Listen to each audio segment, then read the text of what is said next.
My husband ordered me to say sorry to his best female friend since my frankness hurt her feelings when I said no. He yelled in rage, apologize. Or I'll divorce you. I agreed. I went to her home, met her gaze, and right in front of her husband I spoke words that made them both realize why women like me never kneel for truth. Can you imagine being handed an ultimatum by the man you love? Apologize to his best friend for simply noticing their inappropriate relationship, or he'll divorce you. My husband said those words, completely oblivious to the fiery retribution he was about to unleash upon himself. Apologize to Scarlett, or I'll divorce you. Mason stood there, arms crossed, delivering this ultimatum like he was negotiating a business deal, not threatening our 5-year marriage. His face wore that familiar look, the one that screamed I was unreasonable, jealous, impossible. The look that made me question my sanity, even when my gut screamed I was right. I stared at him, the man I swore to love, and a chilling realization washed over me. I didn't recognize him. Or maybe I'd never truly known him at all. The Mason I married wouldn't demand I apologize to his best friend for merely noticing their inappropriate closeness. The Mason I loved wouldn't gaslight me, making me feel crazy, while his emotional affair with Scarlett Pierce had been festering right under my nose for years. You want me to apologize to her? I asked, my voice calmer than my shaking hands. For what, exactly? Mason's voice climbed, thick with indignation. For treating her with suspicion and coldness since day one. For making her feel unwelcome. For being so jealous you can't accept I have meaningful friendships outside our marriage. He actually sounded like the victim. Scarlett's been nothing but kind, and you've hurt her feelings with your constant attitude. She deserves an apology. If you can't give her that, then I don't know if I can stay in this marriage. Something inside me snapped in that moment. Not heartbreak, not yet. That would come later. What hit me was pure Arctic clarity, sharp as a shard of ice. But I'm getting ahead of myself. Let me take you back to the beginning, when I still believed in the beautiful life Mason and I were building. I'm Arya Montgomery, and for 5 years, I genuinely thought I had a rock-solid marriage. We met at a summer barbecue, one of those perfect July afternoons where anything felt possible. Mason was by the drink cooler, and he looked at me with this genuine smile that made me forget I was supposed to play it cool. We talked for 3 hours straight, sitting on the back porch steps as the party hummed around us. He listened when I talked about my work as a graphic designer, asking thoughtful questions. He made me feel seen in ways I hadn't experienced before. Like he was actually interested in who I was, not just who he wanted me to be. Our wedding, 2 years later, was small and meaningful. String lights wrapped around old oak trees, wildflowers in mason jars. Intimate. He cried during his vows. My mother pulled me aside, telling me she'd never seen me look happier. We settled into our 2-bedroom apartment. I worked from home, Mason commuted. We cooked together, dreamed of buying a house, having kids, traveling. Life felt stable, predictable, comfortable. I thought I knew exactly who I'd married. Looking back, I realized I was living in a carefully constructed illusion, seeing only what Mason wanted me to see. The illusion began to crack about 6 months into our marriage. Mason came home, practically glowing. His college best friend, Scarlett, was moving back to town after years in pharmaceutical sales. He spoke of her with a nostalgic warmth that seemed innocent at first. Brilliant, he called her. Charismatic. One of those people who'd shaped his younger years, part of a tight group that had stayed up late, solving the world's problems. I was genuinely happy for him. Everyone needs good friends, right? Especially the ones who knew you before you truly became you. When I finally met Scarlett, she was exactly as he described, polished, confident. Professionally dressed, even for a casual dinner. Her highlighted hair, styled just so. That practiced smile from years of client meetings, warm but slightly impersonal. The kind that welcomes you, but doesn't quite see you. What really struck me was how Scarlett and Mason fell into an easy rhythm. They laughed about professors I'd never met, reminisced about road trips I hadn't been on, finished each other's sentences with a deep familiarity that made me feel like an outsider watching a reunion I wasn't part of. It wasn't hostile, just their shared history created a language I didn't speak. Scarlett's husband, Elijah, was there too. A quiet accountant. He caught my eye at one point while Mason and Scarlett were lost in their own world. We shared a brief, unspoken look, a mutual acknowledgement of our secondary status. I didn't fully understand it then, but I would. The first small boundary violation happened so subtly, I almost didn't notice. A few weeks after that dinner, Scarlett started texting Mason during our date nights. We were at the movie theater. His phone buzzed. He'd glance at it, type a quick response, put it away with an apologetic smile. 5 minutes later, it buzzed again. And again. By the time the movie started, he'd exchanged a dozen messages with Scarlett about a work presentation.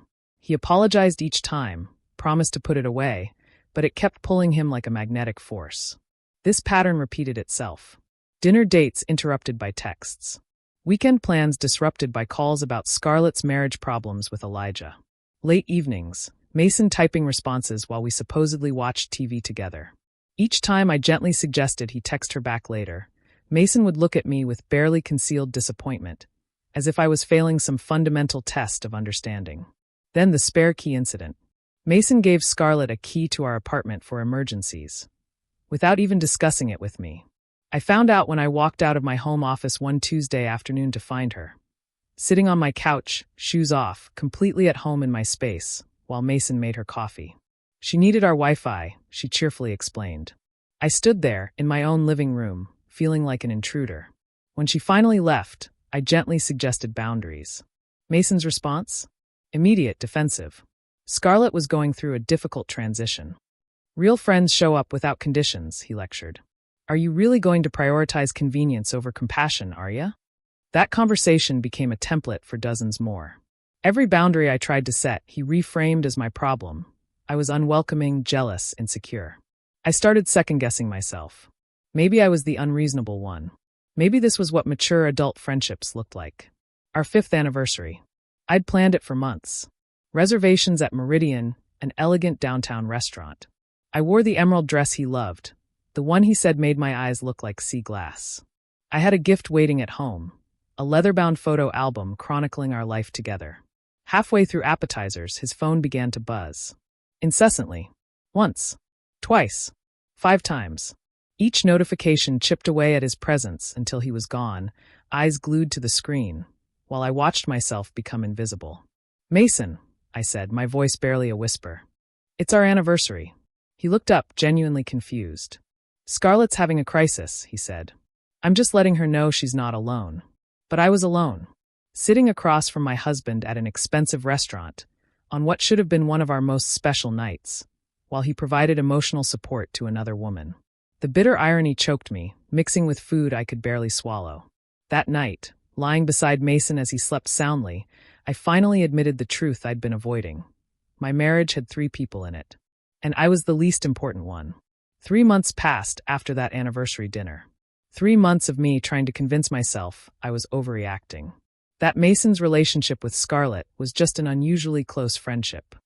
3 months of swallowing my instincts and forcing smiles while Scarlett continued using her spare key to drop by unannounced, and Mason continued prioritizing her texts over our conversations. Then, one Wednesday morning in December, my laptop died. Just black.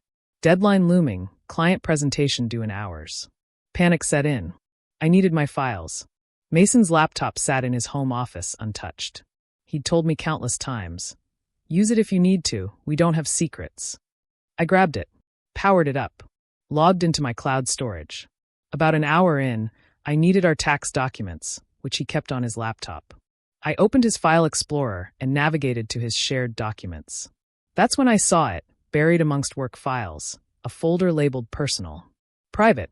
My stomach dropped. Private? We had no secrets. We were founded on openness, honesty. Or so I believed. Why would he need a private folder on a laptop he'd told me I could use freely? My hands trembled as I clicked. Hundreds of files. Photos of Mason and Scarlett sitting across from each other at restaurant tables I didn't recognize. Leaning in close. Candid shots of Scarlett laughing, her face glowing. Selfies of them together, his arm around her. Both smiling like they shared something precious. And then screenshots. Dozens and dozens of text message conversations. I clicked the first. 2 a.m. 6 months ago.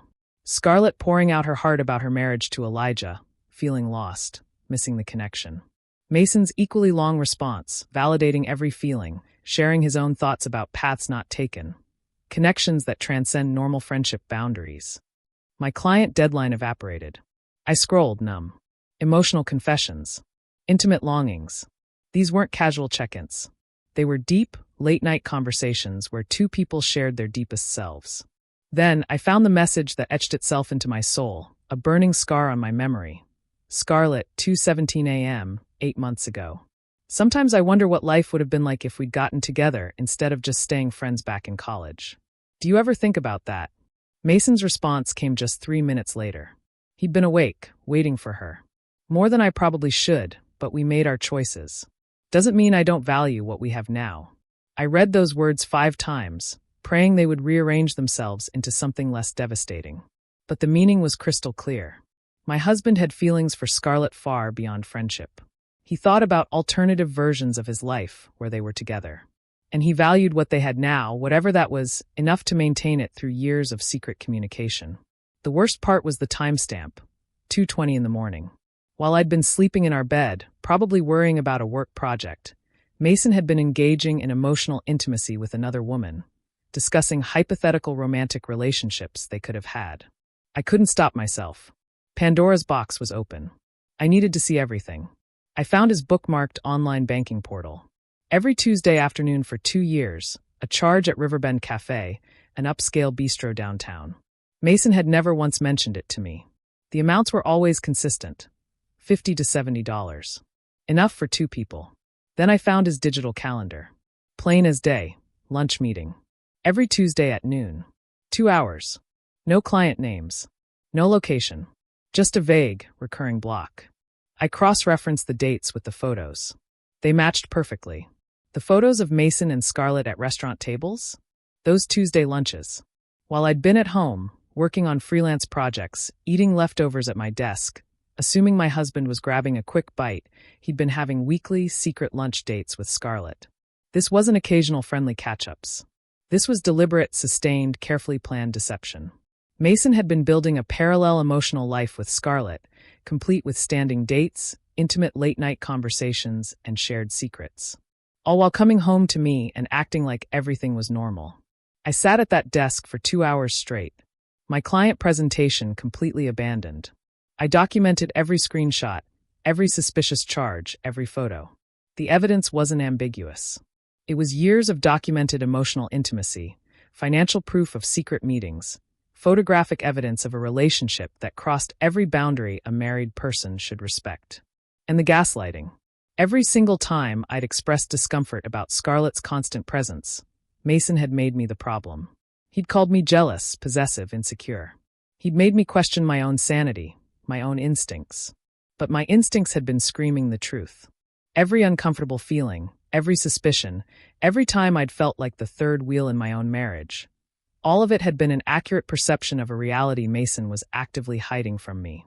He'd gaslit me into thinking I was imagining problems that didn't exist. I finally understood why Mason defended Scarlett so fiercely. Why he prioritized her texts.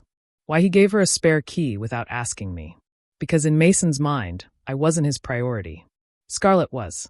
I was the obligation, the legal wife he came home to out of commitment. Scarlett was the person he thought about at 2 a.m., the person he carved out special time for, the person he shared his deepest feelings and regrets with.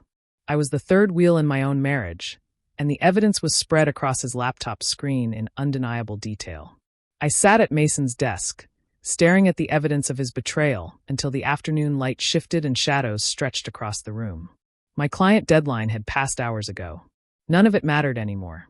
Eventually, I forced myself to move. I found a USB drive and methodically copied everything. Every photo, every screenshot, every credit card statement. I organized it all into folders, building a case like a lawyer preparing for trial. When I finished, I sat back. I expected tears, rage, and emotional collapse. Instead, I felt a strange, cold clarity, a relief, knowing I hadn't been crazy, that my instincts had been right all along. I looked at the clock. 3:45 p.m. Mason would be home around 6:30. I decided to give him exactly that, normalcy. I wanted to see if he could sit across from me and pretend everything was fine. I went to the kitchen and started dinner. Chicken with roasted vegetables, one of his favorites.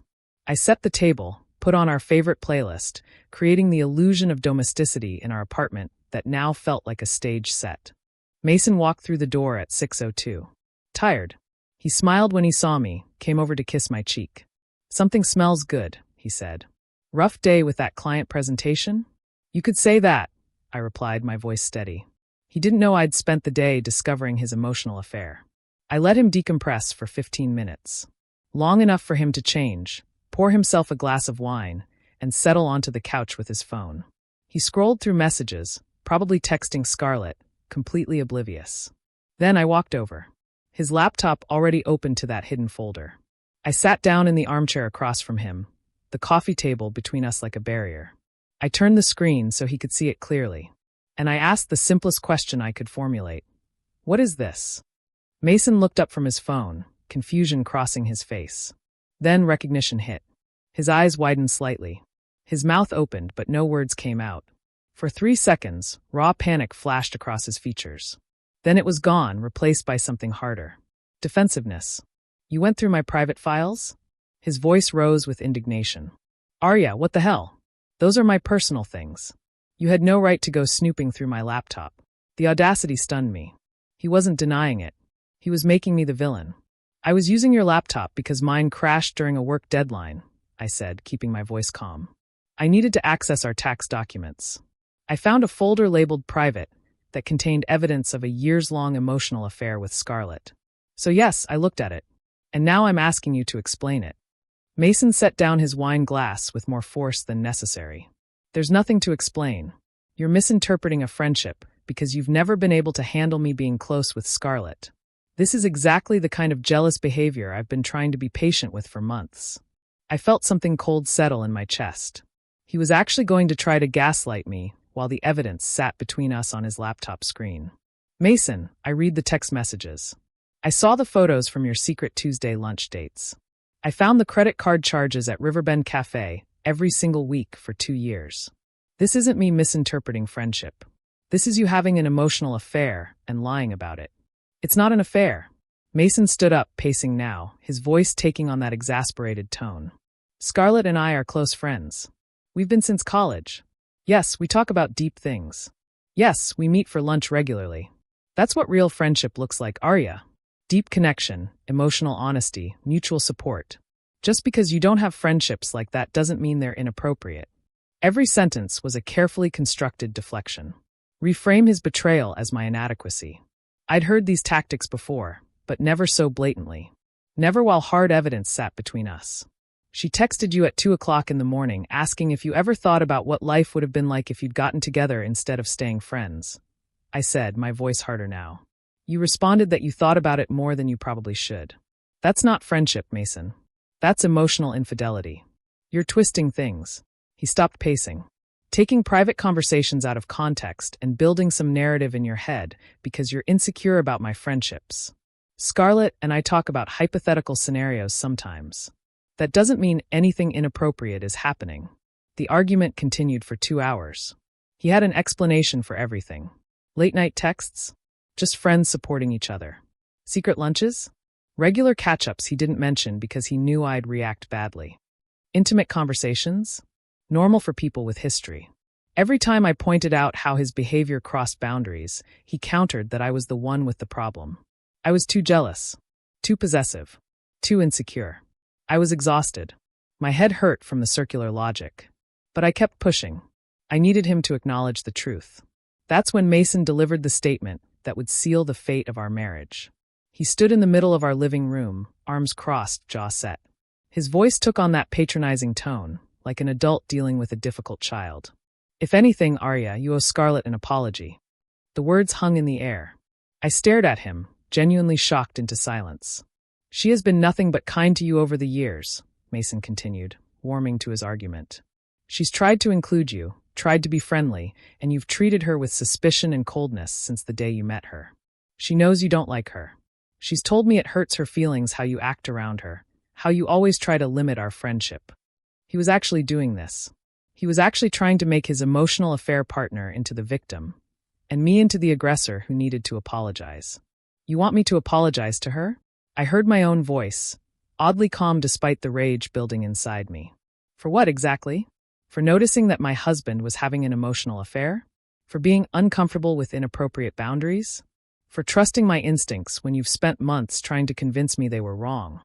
for being jealous and possessive and unable to handle me having close friendships. Mason's voice rose with each word. For making Scarlett feel unwelcome and judged when she's done nothing wrong. She deserves an apology, and if you can't give her that, then I seriously need to reconsider this marriage. The room went absolutely silent. Even the background music seemed to fade. Mason stood there, arms crossed, expression set, clearly believing he held all the power. He thought he was calling my bluff, forcing me to choose between my pride and my marriage. He had no idea what he'd just done. Something shifted inside me in that silence. Cold. Clear. Absolutely certain. I looked at my husband, this man who was demanding I apologize to his emotional affair partner for the crime of noticing their inappropriate relationship. He just handed me the perfect weapon. If Mason wanted an apology, he would get one. Just not the kind he was expecting. I let the silence stretch, watching him in his self-righteous certainty. Then I spoke, in a voice much calmer than I felt inside. Fine. Mason's expression shifted to surprise. He'd clearly expected more argument. I'll apologize to Scarlett, I continued, my tone completely reasonable. But let's do it properly. At her house. With Elijah there, too. If I'm going to apologize for hurting her feelings, I want to do it right. In front of both of our spouses. So everyone can hear what I have to say. Mason's face lit up with relief, and something that looked disturbingly like triumph. He actually smiled. He believed he'd won. Really? You'll do that? His voice was eager now, pleased with himself. Absolutely, I said. Schedule it for this Saturday evening. I want to make sure everyone's there. I'll prepare what I want to say. Mason nodded enthusiastically, already pulling out his phone to text Scarlett. I watched him type, watched his face relax for the first time all evening, and felt absolutely nothing but cold clarity. He had no idea what I was actually planning. No comprehension that he'd just arranged the perfect stage for me to detonate the truth in front of everyone who needed to hear it. Mason spent the rest of that evening texting Scarlett, his face glowing with satisfaction. I watched him, this man who believed he'd just won some significant victory, and felt nothing but cold determination settling deeper into my bones. The next morning, Thursday, I woke up with absolute clarity. Mason left for work at his usual time, kissing my forehead, reminding me to think about what I wanted to say in my apology. The moment his car pulled out, I returned to his laptop. I spent 3 hours methodically documenting everything. I took detailed screenshots of every damaging conversation, organizing them chronologically. The early messages from 3 years ago were friendly enough. But then they shifted gradually into something deeper, more intimate, crossing boundaries in increments so small that maybe Mason had convinced himself each individual step was innocent. By the second year, Scarlett was texting him late at night about feeling disconnected from Elijah. Mason responded with paragraphs validating her feelings, sharing his own struggles with feeling truly seen. They started using pet names. You always know exactly what I need to hear. I don't know what I'd do without you. I organized it all into folders, creating a timeline impossible to dismiss. Then I compiled the financial evidence, pulling our joint credit card statements, highlighting every Tuesday lunch charge at Riverbend Cafe for the past 2 years. I calculated the total amount Mason had spent on those secret lunches, over $7,000, on meals with another woman, while we were supposedly saving for a house down payment. Then I found something that made my stomach turn in a different way. Buried in Mason's email inbox were receipts for gifts he'd purchased for Scarlett, a designer silk scarf for her birthday, $250. An expensive bottle of French wine for her promotion, $180. Flowers delivered to her office when she closed a major deal, $75, with a card that read, "Always knew you could do it. So proud of you." These weren't casual friendly gestures. These were the kinds of gifts you bought for someone you were romantically involved with. Someone whose achievements and milestones mattered deeply to you. The card messages crossed every platonic boundary. I printed everything. Created digital backups in 3 separate cloud storage accounts that Mason couldn't access. Saved copies to 2 different USB drives. I wasn't taking any chances. By Thursday afternoon, I had built an airtight case. But I still had one more thing I needed to do. Something that required courage I wasn't entirely sure I possessed. I needed to call Elijah Pierce.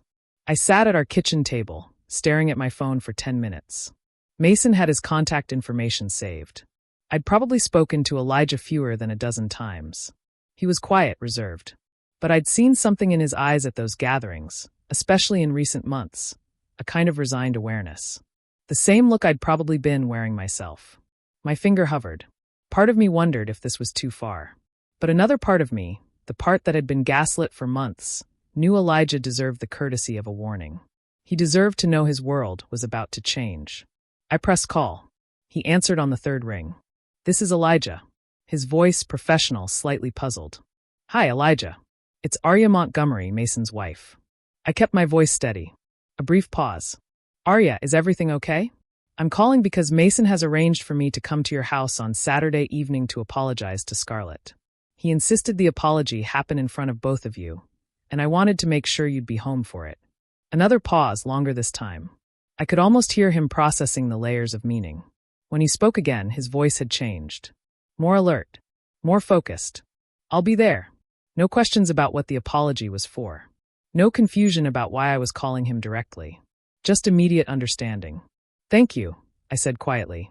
Then, because I needed him to understand, I added, "I think there are some things you should know. Things that have been going on that you might have suspected, but didn't have proof of." The silence on the other end was heavy with recognition.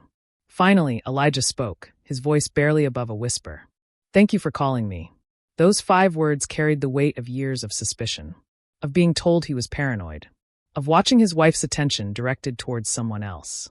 "You deserve to know the truth," I said. "We both do." "I'll be there Saturday," he repeated.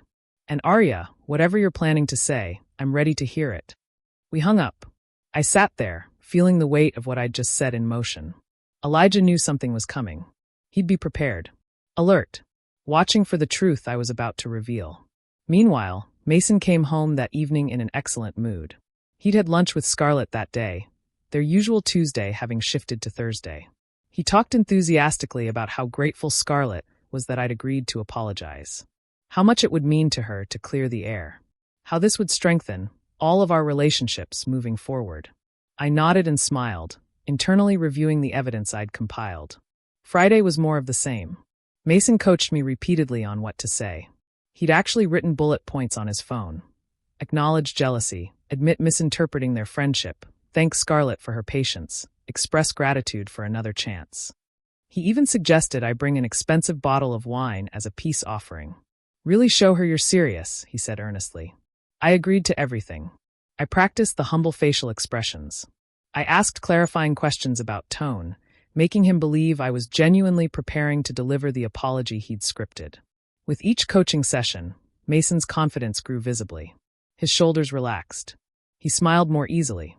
He truly believed he'd successfully trained his wife to perform a public submission that would cement his emotional affair partner's permanent priority in his life. Friday evening, he actually hugged me. "I'm proud of you for being mature enough to work through your issues," he said. I hugged him back, feeling the unfamiliar weight of deliberate deception. I'd never been good at lying, but something had shifted inside me since discovering that hidden folder. I'd learned from the master. That night, I lay in bed next to Mason, listening to him breathe peacefully, completely unaware that tomorrow would detonate his carefully constructed world. Sleep wouldn't come. My mind kept circling through what I was planning, examining it from every angle. Was I becoming vindictive? Was public humiliation really the answer?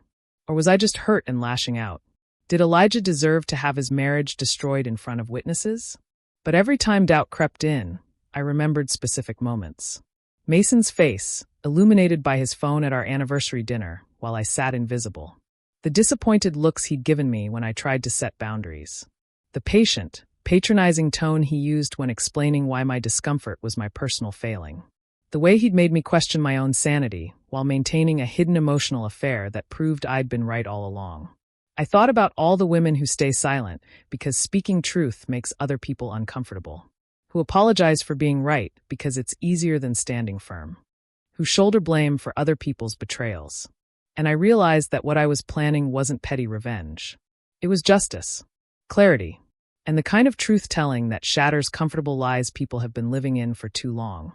When dawn finally broke through our bedroom window, painting the walls with pale gold light, I got up with absolute certainty. I wasn't nervous anymore. I wasn't second-guessing my decision. I was ready to deliver the apology Mason had demanded, just not the one he'd scripted. Saturday had arrived, and by evening, Everyone would finally know the truth. Saturday arrived with clear skies and unseasonably warm temperatures.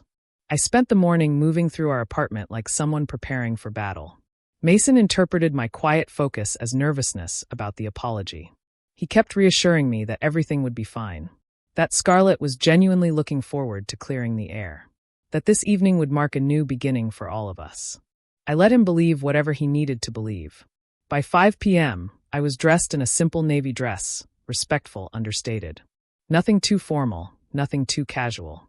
Mason had picked out the expensive French wine that morning, wrapped it carefully in a gift bag. We left our apartment at 6:15 for the 25-minute drive to Scarlett and Elijah's.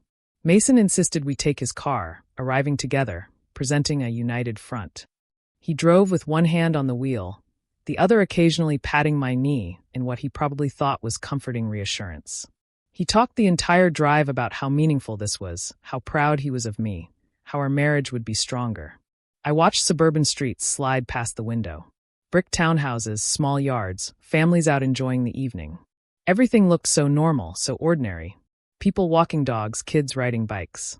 None of them had any idea that in one of those similar-looking houses, for lives were about to detonate in ways that couldn't be put back together. Mason kept glancing at me with this hopeful expression mixed with barely concealed nervousness. Part of him probably wondered if I'd actually go through with the apology he'd scripted. If I'd back out and embarrass him. I gave him nothing. My expression remained neutral, maybe slightly anxious, like someone anticipating an uncomfortable but necessary conversation. I held the wine bag carefully on my lap. I nodded when he talked. I smiled when he squeezed my knee. I was the picture of a contrite wife, ready to make amends. When we pulled up to Scarlett and Elijah's house at exactly 6:40, I noticed all the interior lights were blazing. Through the large front windows, I could see Scarlett arranging something on their coffee table. Even from the car, I could tell she'd gone to effort for this occasion, setting the stage for what she believed would be her validation and my public submission. Mason parked, turned off the engine, and sat for a moment. Then he turned to me with an expression of such genuine emotion that I almost felt sorry for him. "Thank you for doing this," he said quietly. "I know it's not easy, but this means everything to me, Arya. Everything. Our marriage is going to be so much stronger after tonight. You'll see." I looked at my husband, this man who had gaslit me for months, who had demanded I apologize to his affair partner for the crime of noticing their inappropriate relationship, who genuinely believed this evening would strengthen our marriage by cementing another woman's permanent priority in his life. "I know it will," I said and squeezed his hand back. That was the last moment Mason would look at me with trust or affection, though he didn't know it yet. We walked up to the front door together, Mason carrying the wine. He rang the doorbell, even though we could see Scarlett already heading toward us. She opened the door before the chime finished, her smile wide, barely concealing her smugness. She looked perfect, of course. Designer jeans, a cream silk blouse, flawless makeup. She'd clearly dressed for this occasion, like someone expecting to be photographed for a lifestyle magazine spread on gracious living. "Mason, Arya, come in." Her voice was warm, welcoming, playing the gracious host. "I'm so glad we're doing this. Really, clearing the air will be good for all of us." Mason handed her the wine. Scarlett made appreciative noises about the label, though I noticed she set it aside without much genuine interest. She was focused on me, studying my face, trying to gauge how thoroughly Mason had broken me. Elijah appeared from the kitchen. The moment our eyes met, I saw everything I needed to know. He was alert, watchful, braced for impact. His expression had none of the resigned exhaustion I'd seen before. He knew something significant was about to happen. And unlike Mason and Scarlett, he was prepared for it to be uncomfortable. "Arya, Mason." He nodded to both of us, his voice neutral. Then his eyes found mine again for just a fraction of a second, and I saw acknowledgement there. Recognition. Maybe even gratitude. We all moved into their living room. Scarlett and Elijah settled onto their gray sectional couch, close enough to appear united, but with enough space between them to hint at the distance in their marriage. Mason and I took matching armchairs across from them. The coffee table, laden with wine glasses and an expensive cheese board, created a barrier. Scarlett had clearly spent time staging the scene. The room itself felt theatrical under the bright lighting, like we were all actors given scripts. Except only I knew what the real plot was about to be. Mason settled into his chair, giving me an encouraging nod. His expression radiated barely contained excitement, mixed with relief. He thought he'd won. Scarlett folded her hands in her lap with gracious expectation, her posture perfect, her expression carefully arranged into magnanimous forgiveness. She was ready to receive my contrition.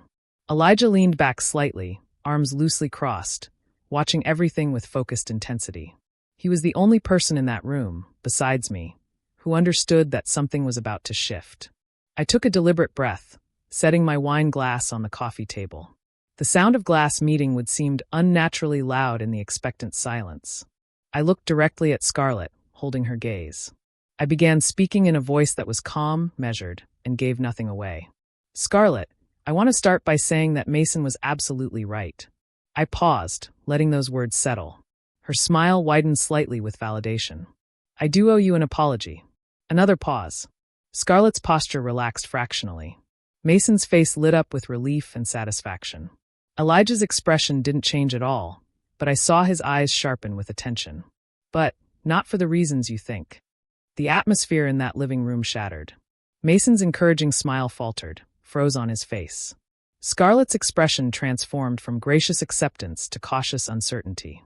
Elijah leaned forward slightly, his full attention locked on me now, every muscle in his body alert. I continued in that same calm, measured voice. Not raising my volume. Not changing my tone. Just speaking truth with the kind of clarity that comes from absolute certainty. I apologize for staying silent when I should have spoken up years ago. I apologize for allowing you and Mason to continue an emotional affair right under my nose while convincing myself I was the crazy one for feeling uncomfortable. Mason tried to interrupt, his voice sharp with warning. Arya, what are you? I raised my hand, cutting him off mid-sentence without even looking at him. My eyes stayed locked on Scarlett's face, watching her carefully constructed facade begin to crack. Let me finish. You demanded an apology. I'm giving you one. I turned my attention to Elijah, whose face had gone completely still. I pulled out my phone, with hands that were steady despite everything. Opened the folder I'd so carefully organized, and began speaking in that same measured tone.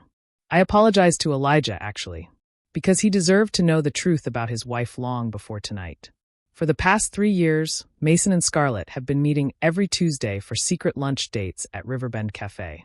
They've been having late-night text conversations about alternative life choices they wish they'd made together, about intimate regrets and emotional connections that cross every boundary a married person should respect.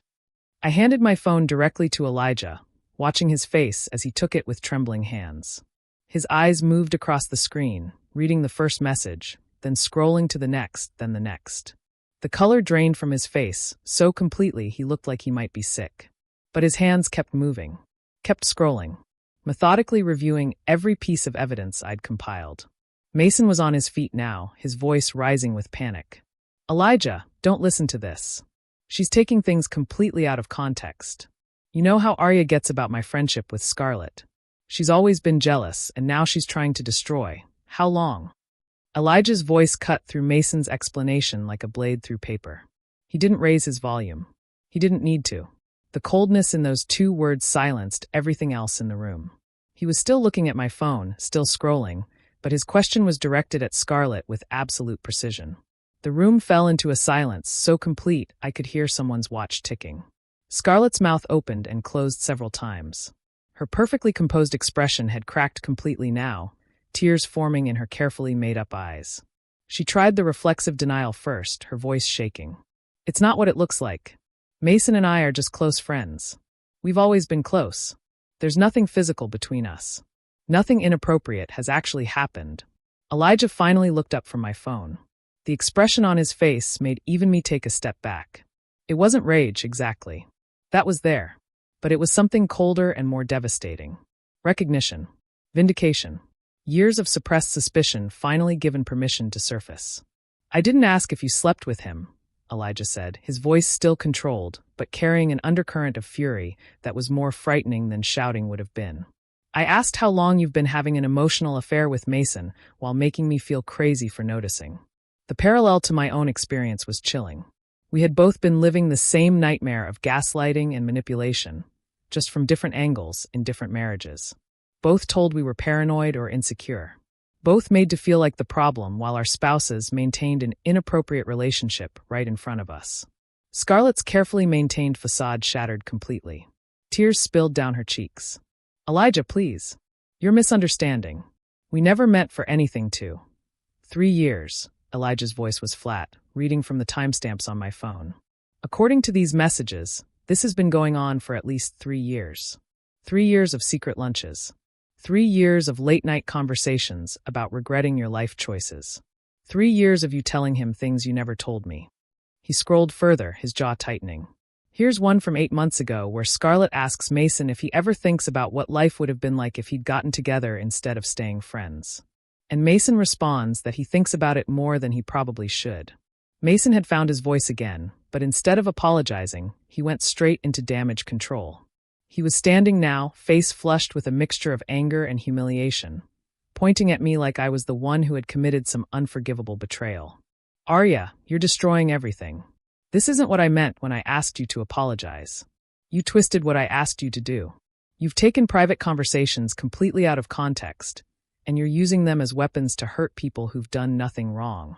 His voice cracked with desperation, trying to reframe my truth-telling as manipulation. He turned to Elijah, palms up. Look, Elijah, you have to understand. Scarlett and I have been close friends since college. We have history. Yes, maybe we talk more than typical friends do. Maybe we're more emotionally connected than some people might think is appropriate, but nothing physical has ever happened. Arya's jealousy has blown a close friendship completely out of proportion. But Elijah wasn't listening. He was still scrolling through my phone, reading message after message where Mason and Scarlett crossed boundaries that no amount of explanation could justify. His expression grew colder with each screen. It says here, you bought her a designer scarf for her birthday, Elijah said quietly, reading from the email receipts I'd included. $250. An expensive wine for her promotion. Flowers sent to her office. He looked up at Scarlett. You told me those flowers were from a grateful client. Scarlett's tears were flowing freely now. Elijah, I can explain how much. Elijah cut her off. How much money has Mason spent on you over the past 3 years while telling me we needed to be more careful with our budget? Mason's attempts to control the narrative were falling apart in real time. The evidence spoke louder than his deflections. I stood up slowly, smoothing my navy dress, picking up my purse while Mason continued his desperate explanations to an audience that had stopped listening. The time had come for me to leave. To walk away from the explosion I'd detonated and let it burn through whatever was left. I looked at Mason directly, meeting his eyes for what would probably be the last time with any kind of intimacy. You demanded I apologize for speaking truth. I just did. You told me to do it in front of Elijah. Done. You threatened me with divorce if I didn't comply. Well, Mason, consider this my answer to that threat. Then I turned to Elijah, whose expression had shifted to something complex. Painful gratitude mixed with devastation, anger at the betrayal mixed with relief at finally having proof he wasn't crazy. I've sent you copies of everything to your email address. All the screenshots, all the financial records, all the evidence you need to make informed decisions about your marriage. You deserve to know the truth, and I'm genuinely sorry I didn't tell you sooner. Mason grabbed my arm as I moved toward the door. His grip was tight enough to hurt, his fingers digging into my skin with desperate strength. His voice had shifted from angry to pleading. You can't just walk out. We need to talk about this, Arya. Please. You're my wife. We can work through this if you just calm down and be reasonable. I pulled my arm free with more force than I'd intended, leaving red marks where his fingers had been. I met his eyes one final time. No, Mason. You need to talk to your lawyer. Because I'm done being the understanding wife in a 3-person marriage where I was always the least important person. I walked toward the door without looking back. Behind me, I could hear Scarlett sobbing, her careful composure completely destroyed. I could hear Elijah's cold questions continuing, his voice controlled but carrying that undercurrent of fury. I could hear Mason's increasingly desperate attempts to explain, to justify, to somehow salvage something from the wreckage. But none of it was my problem anymore.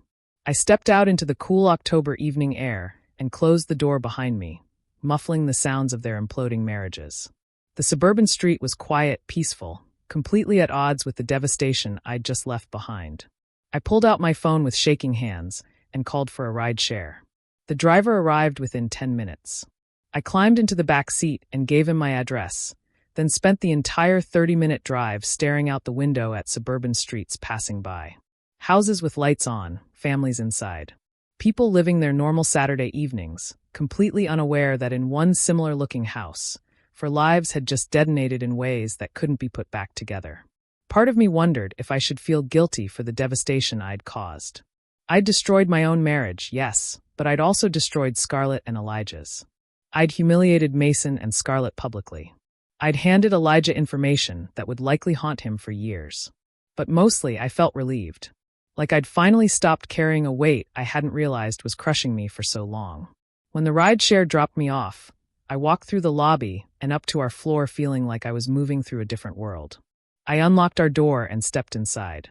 And immediately the space felt different. Lighter somehow. Less suffocating. Mason's things were everywhere. His jacket on the hook, his shoes lined up, his laptop still on the desk. But they all felt temporary now, like artifacts from a life that had already ended. I poured myself a glass of wine, sat on our couch, and let myself feel the full weight of what came next. Part of me wondered if Mason would come home at all that night. But some deeper instinct told me he'd return, if only to try one more time to control the narrative. His key turned in the lock at 1:47 a.m. I'd been watching the clock, existing in that strange, suspended state between exhaustion and hyper-awareness. The door opened, and Mason walked in. The man who entered our apartment looked nothing like the confident husband who'd left it just 5 hours earlier. His face was ravaged, eyes red and swollen from crying, though I'd never seen Mason cry except at our wedding. His hair stood up in places where he'd clearly been running his hands through it. His shirt was wrinkled. He looked like someone who'd aged a decade in an evening. He stood in the doorway, staring at me for a long moment. Then he closed the door with careful control and walked into the living room. The look on his face was something I'd never seen before. Equal parts devastation and fury, grief and rage, all competing for dominance. How could you do that? His voice came out raw, scraped clean of its usual confident tone. How could you humiliate me like that? Destroy my friendship? Share private conversations that you had no right to see in the first place? I took another sip of wine. Said nothing. I'd said everything that needed saying at Scarlett's house. Now it was Mason's turn to deal with the consequences. He started pacing, his movements jerky, agitated. You violated my privacy. You went through my personal files, read my private messages, and then you weaponized them to hurt people who've done nothing wrong. Do you understand what you've done? You've destroyed 2 marriages because you couldn't handle me having a close friendship. This was the anger phase. Deny. Deflect. Attack. Make the person who discovered the betrayal into the villain. I let him pace and rant for 20 minutes, cycling through accusations about my jealousy and insecurity. Then he shifted strategies, sitting down on the armchair across from me, elbows on his knees, hands clasped, a posture that suggested vulnerability and remorse. Look, I know I made mistakes, he said, his voice softer now, more reasonable. Maybe Scarlett and I got too close. Maybe I didn't set appropriate boundaries. But we can work through this, Arya. We can go to couples therapy. I'll put distance between myself and Scarlett. Whatever you need. Our marriage is worth fighting for. This was the bargaining phase. Promising change, offering concessions. Trying to negotiate a path forward that would minimize his losses. I set down my wine glass and looked at him directly. Mason, I'm filing for divorce. His face went through another rapid evolution of expressions. Shock first, as if he genuinely hadn't considered that possibility. Then calculation, running through options for damage control. Then manipulation, his features arranging themselves into wounded confusion. You're overreacting, he said, his voice taking on that patronizing tone I'd come to know so well. You're emotional right now, understandably, but destroying our marriage over a friendship that you misinterpreted isn't the answer. You're letting your insecurities ruin something good. This is exactly what I was trying to help you work through. And there it was. Even now, even caught with irrefutable evidence of his emotional affair, Mason was trying to make this my failing. My insecurity. My misinterpretation. My inability to handle mature adult relationships. I stood up and walked to our bedroom without another word, closing and locking the door behind me. I heard Mason call after me. Heard him try the door handle. Heard him pace for another hour. Around 2 a.m., I heard him finally settle on the couch, probably too exhausted to keep performing. The next morning, he tried yet another approach. The wounded husband who just wanted to save his marriage. He called in sick to work and spent the entire day following me around our apartment, trying to initiate conversations about rebuilding trust. But I was done. Done fighting. Done explaining. Done accepting blame for other people's betrayals. On Tuesday morning, exactly 1 week after I detonated our lives at Scarlett's house, I called Victoria Brennan. I'd gotten her name from a colleague who'd been through a similar situation and spoke highly of her strategic approach to difficult divorces. Victoria had a reputation for being thorough, uncompromising, and completely unsympathetic to spouses who tried to manipulate proceedings through gaslighting and blame shifting. Her office was downtown, in one of those modern buildings with floor-to-ceiling windows overlooking the city. Victoria herself was in her mid-50s, professionally dressed, with sharp eyes that missed nothing and a direct manner that I found immediately reassuring. Our first consultation lasted 2 hours. I showed her everything. The screenshots, organized chronologically. The credit card statements. The photos. The email receipts for gifts Mason had bought Scarlett. Victoria reviewed each piece of evidence with focused intensity, occasionally making notes, asking clarifying questions. When she finished, she sat back. "Emotional affairs are harder to prove than physical ones in divorce proceedings," she said, her voice matter of fact. "But the documentation you've compiled is exceptionally comprehensive. This shows a clear pattern of deception spanning years, financial evidence of resources being diverted outside the marriage, and communication that crosses appropriate boundaries. We can absolutely use this." She laid out her recommended strategy.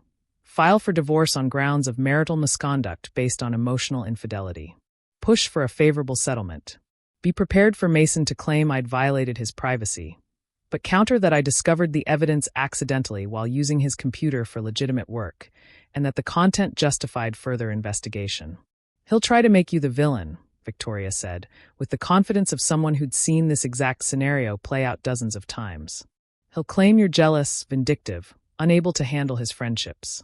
He'll try to reframe his emotional affair as innocent closeness. Don't let him. The evidence speaks for itself." I hired her on the spot. 2 weeks after the explosive apology at Scarlett's house, I received an email that surprised me. The sender was Elijah Pierce. The subject line was simply, "Thank you." I opened it with curiosity. Elijah's message explained that he had filed for divorce the Monday after our confrontation. Armed with the evidence I'd provided, he wrote about years of suspecting something was wrong, but convincing himself he was being paranoid. My apology had given him both validation and proof. He asked if we could meet for coffee sometime, carefully clarifying that it wasn't anything romantic. He just wanted to talk with someone who understood exactly what it felt like to be the third priority in your own marriage. To be gaslit into doubting your own perceptions while your spouse maintained an inappropriate relationship right in front of you. I agreed to meet him, curious about this quiet man I'd barely known. We met at a small cafe downtown. Elijah looked different than I'd ever seen him. The resigned exhaustion was gone, replaced by something more solid, more present. He looked like someone who'd finally stopped carrying a weight he'd been bearing for too long. Our conversation flowed easily. There was no need for pretense. We'd both already seen each other at our worst moments, publicly humiliated, discovering our instincts had been right all along. Elijah told me about years of watching Scarlett's face light up when Mason called or texted, about expressing discomfort with their friendship and being told he was too sensitive, too jealous, about the slow erosion of trust when someone constantly makes you doubt your own perceptions. It was like listening to my own experiences reflected back. We'd been living parallel nightmares, both manipulated and gaslit by people who claimed to love us while prioritizing their emotional affair. Through mutual friends and occasional social media observations over the following months, I learned that Mason and Scarlett tried to make a real relationship work after both divorces were set in motion. The predictability of it was almost funny. Once their connection was no longer forbidden, no longer secret, once they had to deal with actual relationship logistics instead of stolen emotional moments and late-night texts, the fantasy collapsed under the weight of mundane reality. They lasted exactly 4 months. Mutual friends reported growing tensions almost immediately. Scarlett apparently struggled with Mason's financial situation after divorce settlements left him stretched thin. Mason discovered that Scarlett's constant need for attention and validation, which had seemed endearing when directed at him from a distance through carefully curated messages, became exhausting when it was his full-time responsibility to manage. The relationship that had seemed so special and deep when conducted through text messages and secret lunches turned out to be mostly illusion. They broke up quietly, without the dramatic explosion that had marked the end of their marriages. Just a sad fizzle that proved what I'd suspected all along. What they had wasn't love. It was the thrill of the emotional affair. The validation of being someone's secret priority. The knowledge that Mason and Scarlett's relationship had imploded so spectacularly after everything they'd risked gave me a strange sense of closure. Not satisfaction, exactly, though there was an element of vindication. More like confirmation that my instincts had been correct all along. What they'd had wasn't the deep, transcendent connection Mason had defended so fiercely. It was fantasy and escapism dressed up as friendship. And it couldn't survive exposure to ordinary reality. 6 months after that explosive Saturday night at Scarlett's house, I sat in Victoria's downtown office, signing the final divorce papers. The afternoon sun streamed through those floor-to-ceiling windows, casting long shadows across the polished conference table where documents lay spread in neat stacks. Victoria had negotiated a settlement that was more favorable than I'd expected. Mason agreed to split our savings evenly, let me keep the apartment, and even pay half my legal fees. Victoria suspected his unusual generosity stemmed from wanting to end proceedings quickly before more details of his relationship with Scarlett became public record. I signed my name on page after page, watching my signature legally transform me back into just Arya Montgomery. No hyphenated name. No legal ties to Mason. Each signature felt like closing a door I'd been trying to shut for months. When I signed the last page, Victoria smiled. "Congratulations," she said. "You're officially divorced." I shook her hand, gathered my paperwork, and walked out of her office. I'd expected this moment to feel heavier, sadder. I'd expected at least some echo of grief for the marriage I'd believed in. Instead, I felt lighter than I had in years. Like I'd finally removed a heavy winter coat I'd been wearing for so long. I'd forgotten what it felt like to move freely. The afternoon sun seemed brighter as I walked to my car, warmer on my skin, carrying the kind of promise that comes with genuine new beginnings. My weekly coffee meetings with Elijah had continued throughout the divorce proceedings. What started as mutual support between two people who'd survived similar betrayals gradually evolved into something more complicated and interesting. We met every Wednesday afternoon at the same downtown cafe. At first, our conversations centered on processing trauma. We compared notes on gaslighting tactics, traded stories about red flags we'd ignored, and found comfort in being understood by someone who'd lived through the same specific nightmare. But somewhere around the 3rd month, our conversations shifted. We talked less about past pain and more about present lives and future possibilities. Elijah mentioned a promotion at his accounting firm. I talked about a freelance design client who gave me creative freedom I hadn't experienced in years. We discovered shared interests. Old black and white films, slightly difficult hiking trails, quiet mornings where silence felt comfortable. One Wednesday afternoon in early spring, Elijah suggested we meet for dinner instead of coffee. Something about the way he asked made it clear this was a different kind of invitation. A shift from friendly support to something more intentional. "There's a new Italian place that opened downtown," he said, a hint of nervousness I found endearing. "I thought maybe we could try it together, if you're interested." I looked at this quiet man. He'd survived the same betrayal I had. He understood without explanation what it felt like to be gaslit by someone you trusted. We were both gun-shy, both carrying damage that would take time to heal. But we'd built something honest between us over these months of Wednesday afternoon conversations. A foundation based on truth instead of illusion. "I'd like that," I said. We took things slowly, both aware that trust rebuilds gradually after being thoroughly demolished. But the foundation felt different this time. Solid in ways my marriage to Mason never had been. I ran into Mason unexpectedly on a Saturday afternoon about 8 months after our divorce was finalized. I was in the grocery store produce section, reaching for organic apples, when another hand reached for the same bag. We both pulled back, started to apologize, then recognized each other. Mason looked different. Older. More worn. New lines around his eyes. More gray in his hair. He'd lost weight, but not in a healthy way. We stood there awkwardly.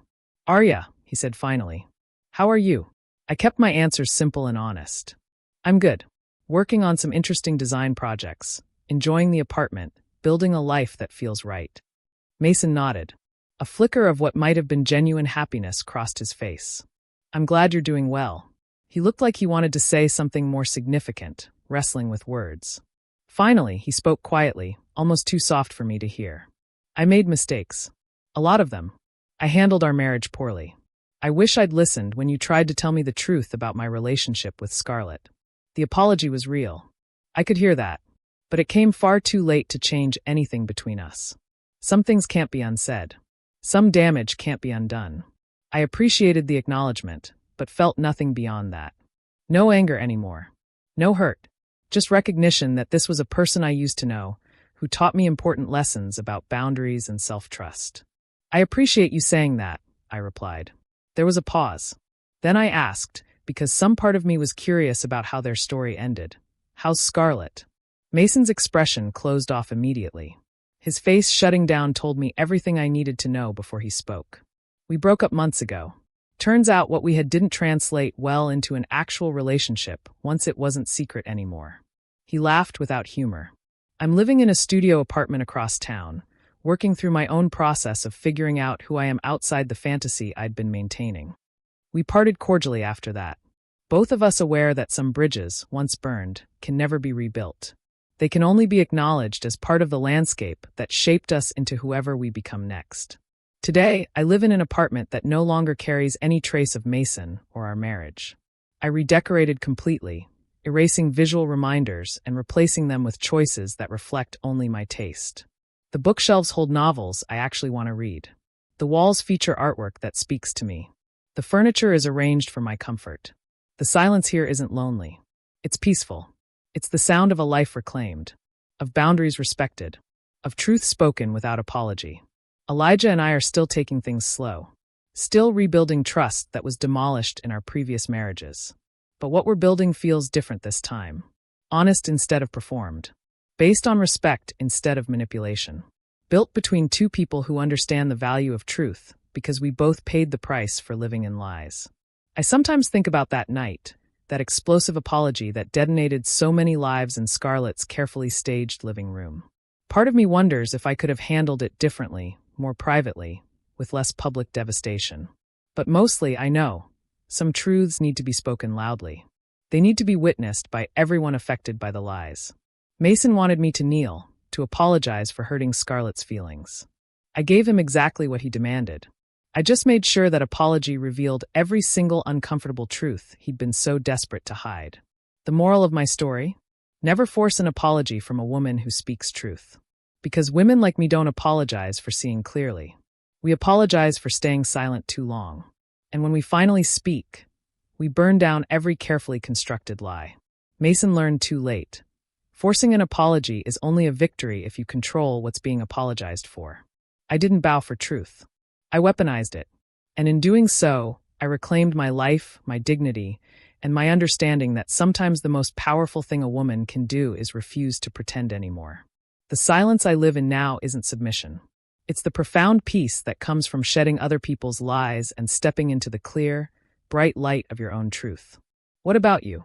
Have you ever had a moment where you realized your instincts were screaming the truth, even when everyone else tried to tell you you were wrong? What did you do? Share your story, or tell me what you would have done in my place, down in the comments below. I really want to hear your thoughts. If this resonated with you, please hit that like button and subscribe for more stories of standing up for yourself. Thanks for watching. Take care.